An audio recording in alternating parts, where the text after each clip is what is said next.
What's going on, guys? JSGC here, back again for another Manchester City match review, match reaction and match analysis as Manchester City beat Fulham away from home by 2-0, confirming their spot in the Champions League for next season and confirming a third place finish for Manchester City as well in the 2024-2025 Premier League. So before I do crack on with this video, make sure, like always, if you are enjoying the content, then do subscribe to my channel. It is free to subscribe. We've got plenty of City content, including covering all of the summer transfer window for you guys to enjoy here on YouTube. So if you haven't already, do subscribe. It is free. Social media links, they're in the description as well. If you want to go and follow me on my Twitter, Instagram and TikTok.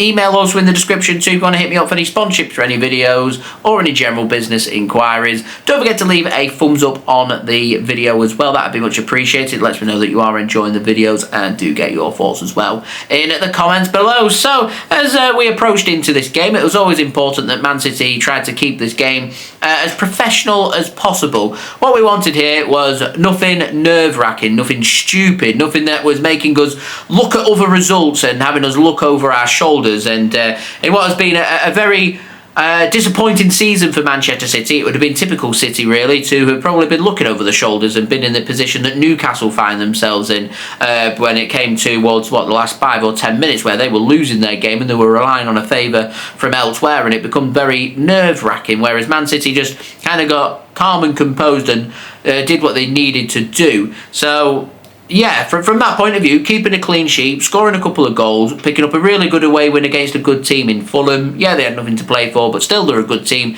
They tried their best and they had their opportunities, and they could well have come away with some points today had they had their shooting boots on. Fulham didn't have their shooting boots on, thankfully, and Man City did, and I think that was what the biggest difference was here between Fulham and Manchester City. And in the end, Man City managed to get the job done. 2-0, we get the 3 points, we're in the Champions League, move on. We can start focusing on the summer transfer window that we've got coming up, and also start moving our attention towards the Club World Cup as well. Whereas, it was quite difficult. Forest, they needed to beat Chelsea, not managed it, so they finished 7th and they're in the Europa Conference League. Aston Villa went down to 10 men, had Emi Martinez sent off in his final game for the club away at Manchester United, who are very much at 6s and 7s, and they had a goal disallowed through VAR, I think, and United went up the other end, managed to score a goal, and all of a sudden Aston Villa's hard work for the season, and as good a team as they've got,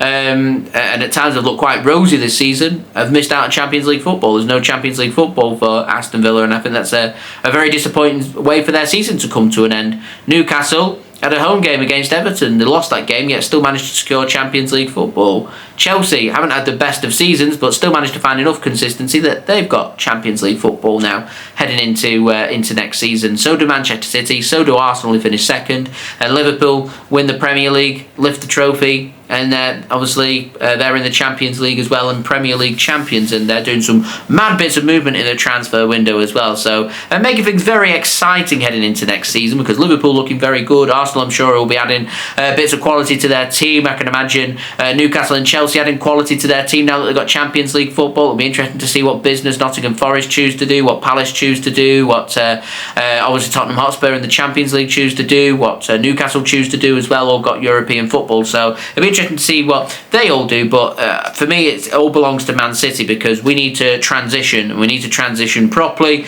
and the easiest way for us to transition was to have access to the Champions League, so we've got access to the biggest competition in the world, and thankfully, thanks to today's result, we do have that, and we've got Champions League football on offer for at least another season. So I think it's important now that heading into next season we can start making some progress. We don't end up finishing 13 points behind Liverpool. We don't end up not winning a trophy. We don't end up going near enough out at the first time of asking in the Champions League. The progress has got to be made, and to do so we've got to make some very difficult decisions in the summer, and that includes some players that played today who maybe are playing their last game for Manchester City. We had our farewell to Kevin De Bruyne. We know probably that Jack Grealish is going to be leaving. We know that, more than likely Ederson's going to be leaving. We may need a complete goalkeeping merry-go-round going on. Calvin Phillips is leaving. Kyle Walker's going to be leaving. That's not including, some question marks over other players who could be leaving. We don't know what's happening with Kovacic, with Ilkay Gundogan, with Bernardo Silva, and other players in the first team squad. James McAtee not included in the squad today, probably off as well. So it's going to be very much all change at Manchester City, and there's every possibility that, 4 to 6 players that are going to be brought in the summer. So having Champions League football on offer just makes things a little easier when it comes to convincing players to sign for us, because, if we're toe for toe with Aston Villa, the only advantage Aston Villa have got when it comes to signing a player over us now is Aston Villa may be able to promise more regular game time than us. So if we can offer regular game time to a player, then we'd be a more desirable project than what Aston Villa would, and having Champions League football just makes that a bit easier for Man City. And I'd like to think that if we're going into a battle, unless Newcastle or Chelsea are prepared to pay crazy money, then it's going to allow Man City to be able to compete with Liverpool and Arsenal at the top of the Premier League, which is where we want to be competing, rather than looking over our shoulder and competing with the chasing pack, because that's what this season's been, fending off everybody else, which we've managed to do thanks to some good form in the second half of the season. Not a clean, fluent performance from this Fulham game by any stretch of the imagination. Gundogan scored a good overhead kick, and that was clinical from Man City in what was a pretty wasteful first half. Not too fluent in the second half, managed to get a penalty won by Ilkay Gundogan. It was a penalty. Erling Haaland took the penalty and scored, and I'm just left thinking to myself, boy, I wish we did that a couple of weeks ago in the FA Cup final. Yeah.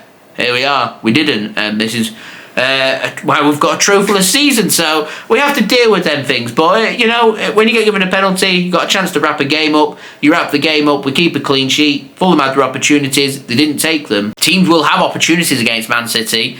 Fulham are no different. They had 2 or 3 really good opportunities. They score them, they could have been coming away with points. Lots of teams could have been coming away with points. Man City a little too open, and I think it's just City have got to be working on that midfield transition. I think that's the most important thing City have got to be working on in the early parts of this summer transfer window, then working on the fullbacks, then working on the attack, and hopefully we can get it right. What I will say is it might take a bit of time with the players coming in and the transition going on, and it may take a couple of seasons before you see the very best out of Man City. And for me, we've got the best manager in the world at our club, so hopefully it can remain keen and motivated to get the job done, and we can get back where we want to be. It's going to be difficult. It's going to be hard to get there in trying to win Champions Leagues and Premier Leagues and trebles like Man City are capable of doing. It's going to take time. It's going to take a lot of money. It's going to take patience. It's going to take frustrations. It's exactly what the season's been as well. And thankfully we've managed to achieve the bare minimum expectation of having Champions League football. Because if we didn't have Champions League football, it would have been a disaster. But we've managed to make it happen. We've got the job done here. We move on to the next one. I think the only other talking point from this game, I thought it was definitely a handball from Ruben Dias in the last few minutes. Should have been a penalty to Fulham, could have been a grandstand finish, wouldn't have mattered thanks to the results at St James's Park and at Old Trafford. And yeah, here we are, Liverpool champions. Arsenal, Man City, along with Chelsea and Newcastle follow Liverpool into the Champions League. Europa League winners Tottenham Hotspur also follow them teams into the Champions League, despite finishing on 38 points from 38 games, finishing in 17th place, and had the teams at the bottom hit the minimum expectations of that 40-point barrier. Tottenham Hotspur could have been relegated but in the Champions League, which is strange. Very strange. United could easily have finished 17th if things had gone south for them today. It didn't end up finishing 15th instead. We're seeing obviously Leicester City, Ipswich Town and also Southampton all relegated out the Premier League, and we know the teams coming up are going to be Leeds United, Burnley and Sunderland, who won the playoff final against Sheffield United yesterday. So congratulations to them teams who will be playing Man City next season in the Premier League. In terms of the Europa League, you're going to have Aston Villa, thanks to their 6th place finish, playing in the Europa League alongside Crystal Palace, the FA Cup winners, thanks to beating Man City. And because Newcastle have qualified in the Champions League spot, a European spot, and they won the League Cup, it does mean that the 7th place has now become a Europa Conference League spot, and Nottingham Forest may have missed out on Champions League football and Europa League football, but will have European football, and they will be playing in the Europa Conference League. And I will say that we did have, for a few minutes, Newcastle outside of of the top 5, which would have made maybe signing Tino Livramento from them, who City are very interested in this summer, easier, because it's quite difficult now with Newcastle being in the Champions League as well. Not impossible, but very difficult.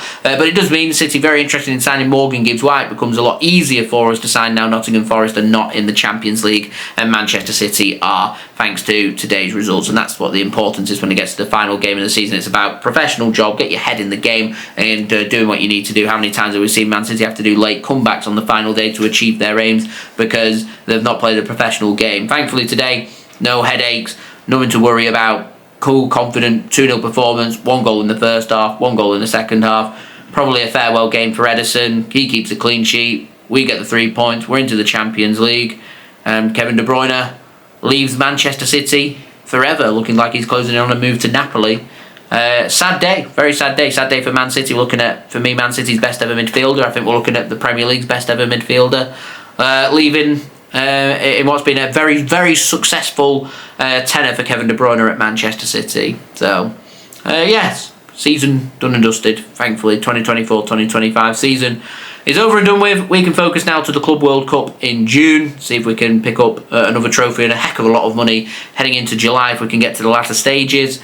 And yeah, we turn our attention now to the huge transitional summer transfer window with Champions League football in our back pocket. So, yeah, season done and dusted. I'll be back again with my season review for you guys to enjoy, and I've got loads of transfer content coming up for you guys to enjoy as well over the next week, including having a look at some players that Man City could potentially sign and what potential players could bring to the Man City squad over the next week or so, and then we'll be back with daily transfer updates for Manchester City covered here on YouTube from June 1st for you guys to enjoy throughout the whole summer transfer window in what's going to be a real busy one. So I'll see you all for that. So thank you very much for watching. Don't forget to leave a thumbs up on the video. Also don't forget to leave your thoughts in the comments below. Subscribe as well if you're new around here. It is free. Social media links, they're in the description if you want to go and follow me on my Twitter, Instagram and TikTok. Email also in the description too if you want to hit me up for any sponsorships or any videos or any general business inquiries. And I'll see you all again for the 2025-2026 season and all the stuff in between. Going to be a busy one. I've been JSGC. Thank you everyone for watching. Hope everyone is safe and well. Farewell Kevin De Bruyne. We'll bring on the Champions League for next season. Peace. Ciao for now.